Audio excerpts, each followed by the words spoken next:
This is Chris Carlson, and welcome to the Bolder Banking Podcast. As you know, GSBC is committed to sharing bolder ideas and bolder perspectives from industry leaders. During this year's annual school session, students had the opportunity to nominate fellow students who are demonstrating these bolder ideas and perspectives. In this episode, we're featuring one of those nominees, Joe Fanning.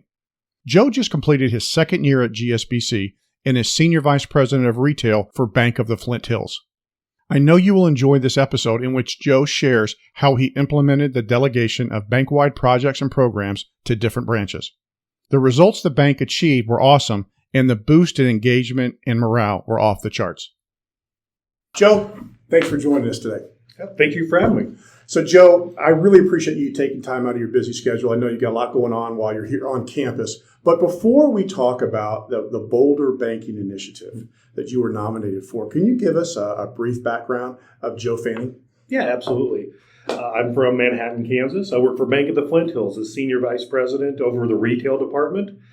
So I'm over the branch personnel, and all of the retail initiatives for the bank. And I've been in banking for roughly 20 years. Great. Well, see, one of the themes that the school has come up with is this idea of bolder banking.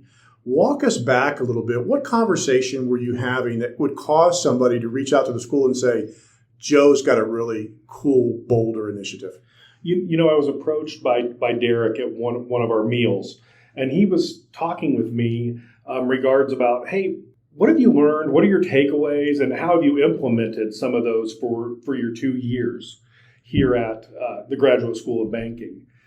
And I said, one thing that I really learned was the need to empower and to delegate within the organization and to bring everyone along with certain initiatives that we had.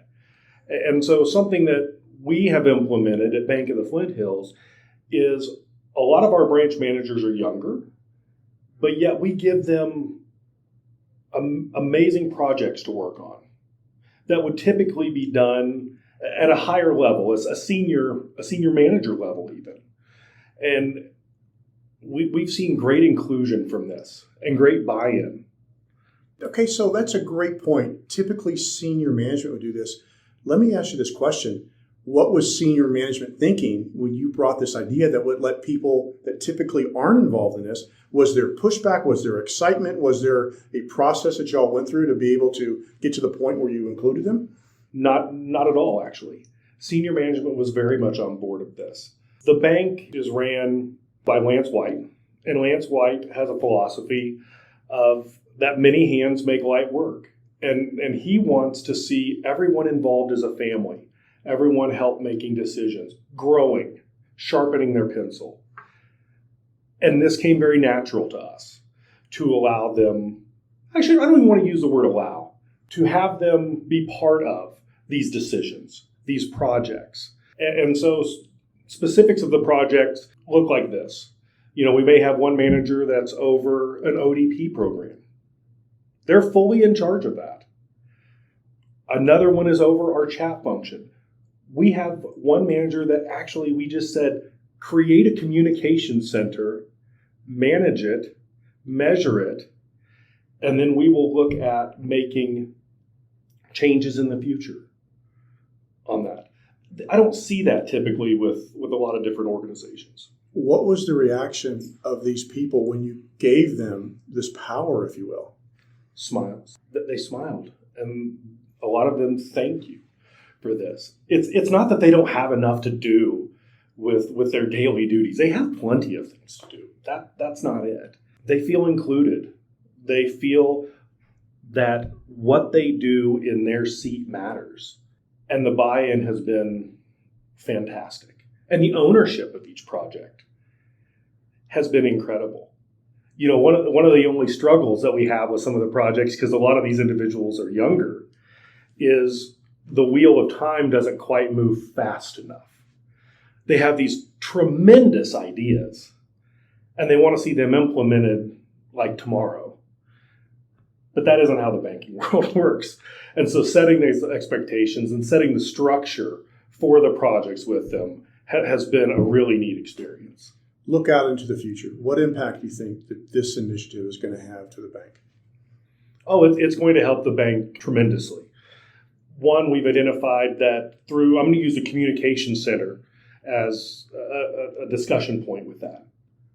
We found that how we had done the answering of our phones, the communicating with our clients and customers, we thought we were doing great.